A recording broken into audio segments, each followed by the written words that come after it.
Hoje na coluna do Walter Longo nós vamos falar sobre o vidro, que é um velho conhecido de todos nós, mas que de uns anos para cá tem assumido novas formas, né, Walter? Exatamente, Marcelo. É interessante que o vidro, pouca gente sabe disso, mas o vidro tem uma estrutura molecular de líquido e não de sólido, o vidro que a gente conhece hoje.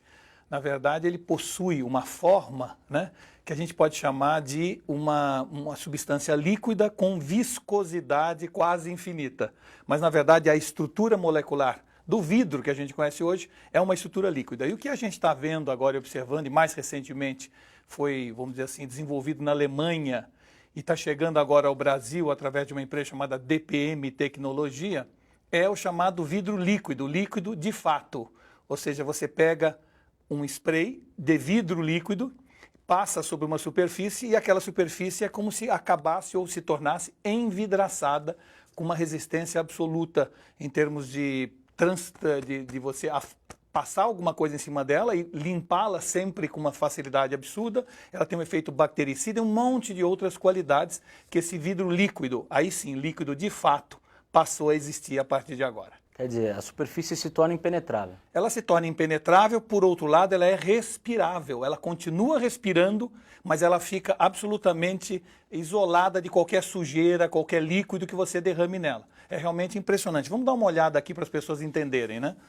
Aqui você tem, por exemplo, um tecido, onde se você jogar uma água, né, evidentemente, ela imediatamente, tá vendo? Ela penetra no tecido e o tecido fica azul mais escuro e você percebe que ele, de alguma maneira, penetrou essa água. Quando você coloca numa superfície que foi aplicado um spray de vidro líquido, veja o que acontece.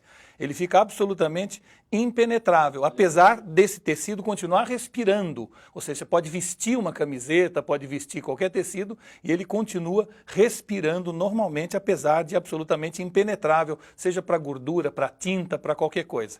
Tá? A mesma coisa, se a gente botar aqui num papel, vamos pegar um papel aqui para mostrar a vocês, olha o que acontece com o papel, né? Um papel quando você coloca água. E aqui, quando você coloca água, veja o que acontece. A água não penetra, por quê? Porque de certa forma, esse papel foi envidraçado.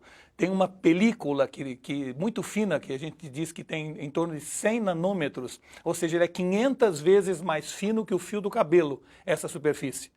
Mas quando coloca-se isso nessa superfície, imediatamente o objeto fica absolutamente impenetrável em termos de sujidade que nós chamamos, tá certo? Então é realmente algo que veio a revolucionar. Dizem que existem algumas tecnologias que a gente fala, não é possível que seja tão bom. Esta é o caso, esta é uma delas. Aquelas substâncias que surgem, aquela tecnologia que é desenvolvida, você fala, não é possível que isso exista, mas existe e está aqui entre nós. Eu vou botar numa pedra pómez, por exemplo, vejam o que acontece com a pedra pómez normal. Ela imediatamente absorve essa água, penetra nessa água. Mesmo numa pedra pómez, quando eu coloco o nanômetro, veja o que acontece. A água cai e continua impenetrável. Então, o interessante desse tipo de substância é que ela acabou sendo usada no início agora para fins industriais.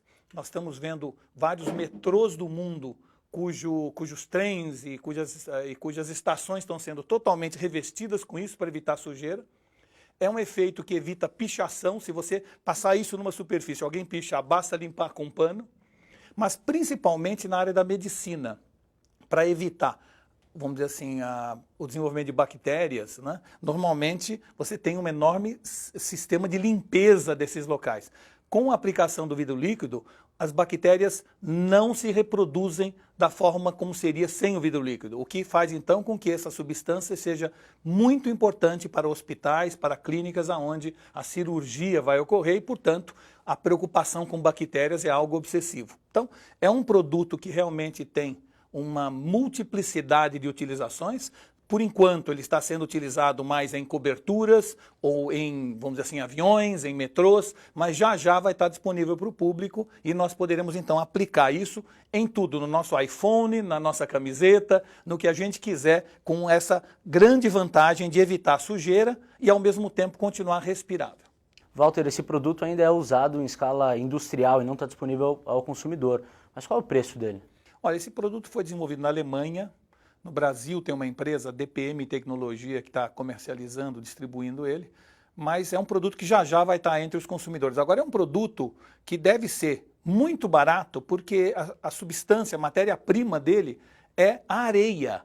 ou seja, a coisa, uma dos materiais mais abundantes na Terra. Na verdade, trata-se do que a gente chama de dióxido de silício, cuja matéria-prima para fazer o dióxido de silício nada mais é do que a areia que a gente encontra em qualquer praia aqui do Brasil.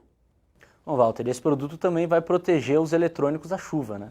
Os smartphones, por exemplo. Exatamente, da chuva ou de qualquer outro tipo de problema quando você derruba, por exemplo, esse celular seu, por acaso, dentro da pia, né? Ou seja, o importante desse produto, que no Brasil chama-se EcoGlass, esse vidro líquido, é que, na verdade, ele torna a superfície impenetrável para sujeira, para água, mas continua respirável. E isso é a beleza desse tipo de material.